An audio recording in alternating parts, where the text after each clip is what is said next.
Now, your 21 Alive First Alert Forecast, brought to you by Groundworks. Well, good morning, everyone. Thank you for joining me at the 21 Alive Plus digital desk here with your latest First Alert Forecast. Did mention yesterday, I'm going to try to do these live streams sometime around 11 to 11:30 every single day. And right now, you can definitely tell that starting to see at least a little bit of some rain, more like a little bit of mist, and a lot of it is higher up. So some of our cameras that are higher up in the air that you can see at the top of your screen there showcase a little bit more of that fog or that mist as this moisture starting to move through, whereas down towards Broadway Plaza, you can see the roads completely fine. Same with sitting right down in the heart of Fort Wayne.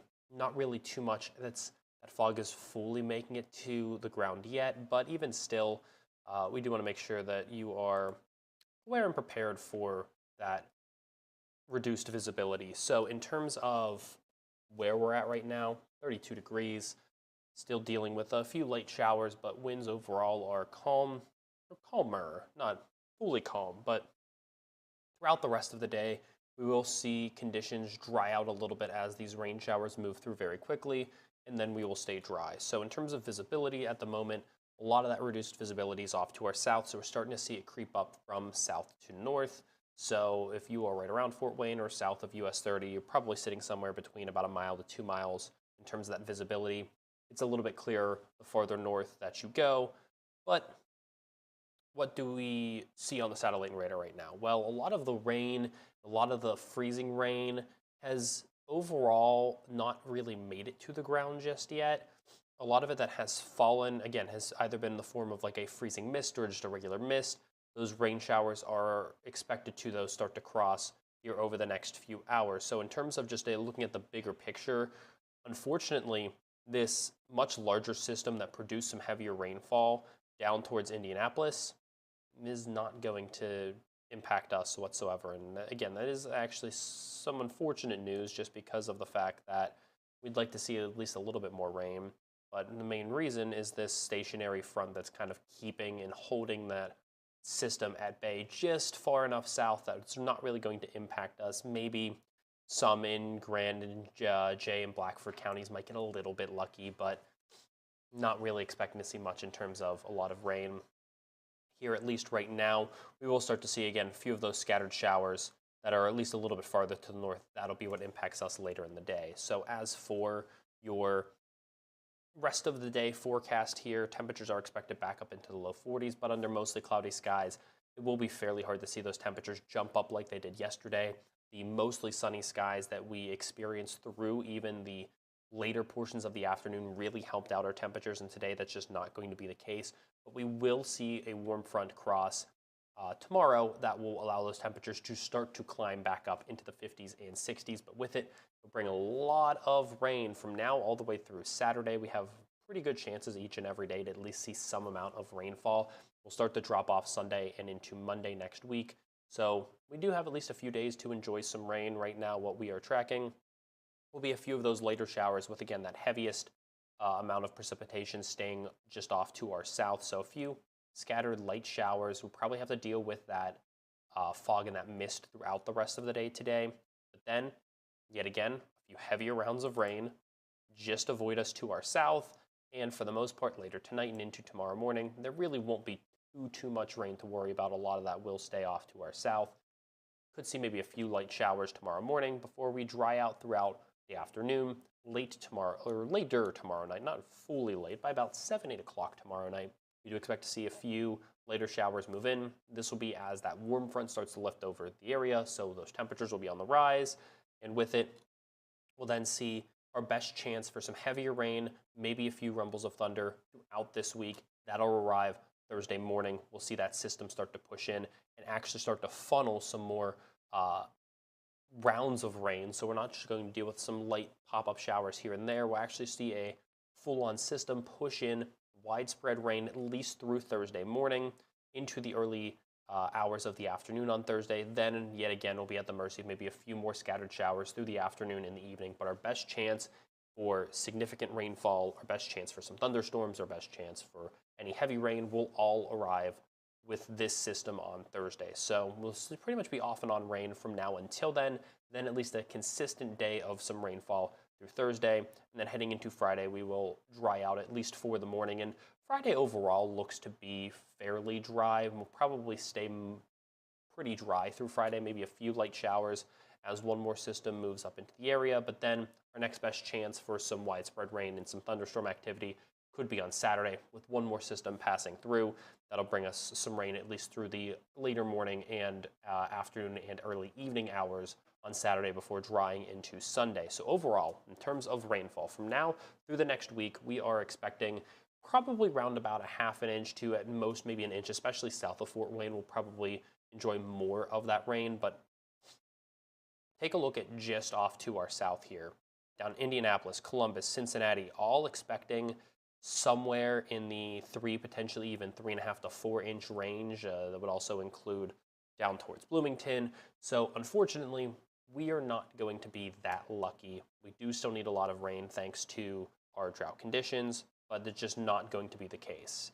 Now, in terms of maybe timing it out a little bit farther here, heading into the end of next week, we could see another round of rain that brings a few thunderstorms to the area. That could bump our total at least up to about an inch, potentially probably as high as about 2 or so inches for many across the area. Now, again, these models do take into account a lot of different factors, and we could see a lot of changes. So especially when we're looking 10 days in advance, this probably is not going to be exactly what happens verbatim. We'll have to wait and see kind of where some of those rain totals land, especially over the rest of this week. But giving us a good idea, we can at least expect, at the very least, 1 inch of rain, but more than likely probably closer to about 1 inch to 2 inches for most of the area over the next week to even 10 days or so heading into the end of next week, especially if we get some heavier rounds of rain, which is kind of hard to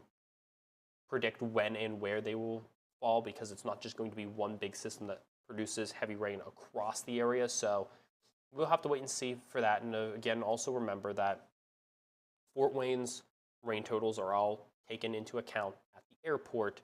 So just because the airport maybe receives a little bit more or a little bit less rain, that does not mean that you at your house did not receive that much rain, or maybe did receive that much rain and maybe even received a little bit more than that. So just keep that in mind, that especially when we look at a lot of the data points, it's all from the airport observations.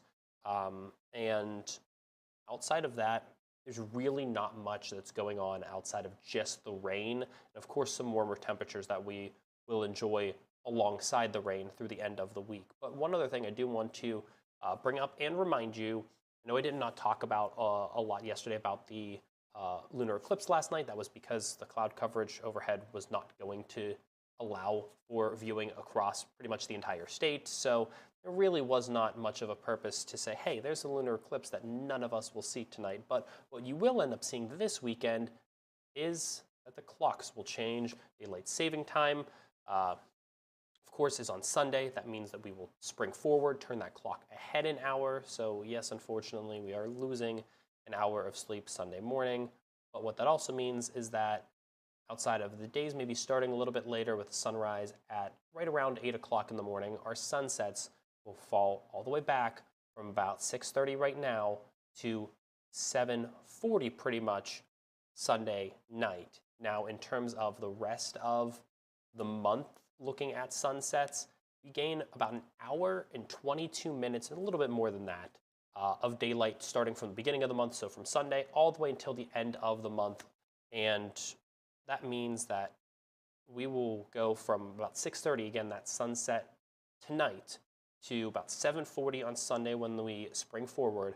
But then towards the middle of the month, it'll be about 7:47. And by the end of the month, we're already seeing sunsets past 8 p.m. yet again. So there's a lot of time gained, not only just in the form of the sunsets, but also, especially after we spring forward, we will also be starting to see that sun rise a little bit earlier heading into the later portions. We on average gain about 2.5 minutes every single day of daylight. So this does not factor in the daylight saving time. Of course, we do jump an hour, but the time of day from sunrise to sunset stays the same. we will still gain about 2.5 minutes every single day. And by the time you add that all up, that's over an hour and 20 minutes of sunlight every single day to enjoy. So definitely starting to see a lot of changes. You definitely start to feel in that spring mood, especially as we approach the official start of spring later this month. Now, meteorological spring did start at the beginning of the month, but that just means that we're finally starting to enter that springtime. We could maybe get one more taste of winter, and I'll probably have more on that talking about it today at 4. But right now, let's just enjoy how nice temperatures look over this next week. I know today will be a little bit cool. We're back up right around 50 degrees tomorrow. Thursday, Friday, Saturday, every single day in the 60s. We'll probably take a brief dip on Sunday. We're back up into the 60s on Monday. But what I will give a little bit of a warning to right now is that right now models are towards the middle to end of next week, pushing us right back down into the 30s and 40s.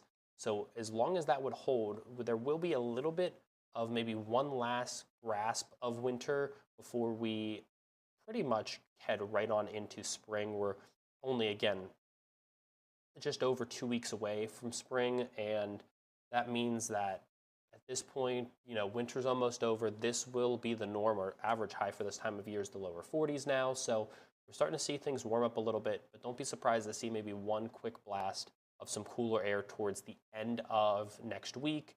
But until then, we'll have plenty of nice days with highs in the 50s and 60s from Wednesday all the way through the start of next week. Now, yes, it will feature some rain, but still almost each and every day will feature some amount of dry time, especially if we're starting to look at kind of how these rain showers are acting today, but there's not much making it to the ground at the moment. It's just kind of misty and foggy and cloudy. That will probably be something that we will get used to with some of these rounds of some scattered rain showers. So again, overall, not too bad of a forecast, and plenty of rain definitely will help out. We'll see some improvements, probably some minor improvements on drought conditions. And I'll make one more note of that. So the drought conditions will be updated on Thursday, but it will not take into account any rain recorded past 8 a.m. today. So that data gets collected from Tuesday morning to Tuesday morning, and then gets updated every Thursday. So any rain that we see from now until next Tuesday morning will all be factored in next week's update. So we probably won't see much of an update for this week, but by next week, especially if we can receive a little bit more rain, at least receive a good amount of rain, we'll probably start to see some of those minor improvements with then the following week's update, especially if we start to see another good round of rain. We'll probably start to see some improvements there as long as we can keep this steady flow in this wet pattern going. So pretty much the last note that I have. Of course, I will have your latest forecast at noon and at 4. And of course, if you could only watch now, thank you for watching. Don't know if me or if Caleb will be doing our live stream here at around 11 o'clock tomorrow, but make sure to stay tuned for that. The days that Caleb are in, we'll probably take turns and cycle who does these live streams. But of course, the days that he's not, I will be doing them here at 11 o'clock and make sure that you are ready sometime around 11 to 11:30 will be when I plan on doing these live streams. And if you can't catch all of them, I will have a archived video up on the same article that I send the link out for this particular live stream on 21livenews.com. So again, thank you for tuning in. I'll see you at noon and at 4. And if I don't see you tomorrow here live, of course, you can always catch me at noon and 4 as well.